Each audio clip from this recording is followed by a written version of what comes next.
Up the hill overlooking the city, a massive funeral pyre. Hundreds of monks have congregated from near and far. Some have traveled for days to join their fellow Buddhists in mourning and prayer for the dead.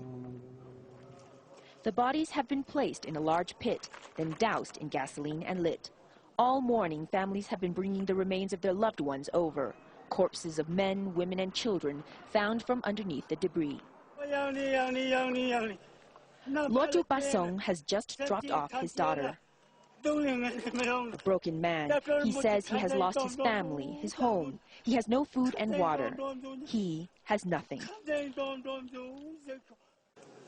Others choose to express their grief silently. In a traditional Tibetan funeral, the body is laid out on a platform for the vultures. It's called a sky burial. But, as one girl sadly told me, there are simply too many bodies and not enough birds. So the Tibetans have no choice but to cremate their dead. But the monks say they have ensured a proper passage for the souls. You can burn bodies in our religion too. If you place some holy writings and effects with the body, that also works. In the city below, rescue work, or by now what might be better called cleanup work, continues.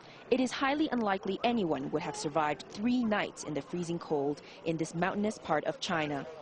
Government dispatched rescue workers and monks worked side by side. The scale of the disaster means it will be some time before this region recovers. But for now, no one is thinking too much about the future.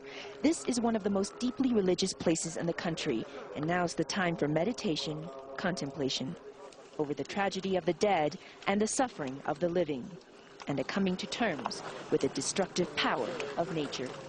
Melissa Chan, Al Jazeera, Kyigudo, Qinghai Province, China.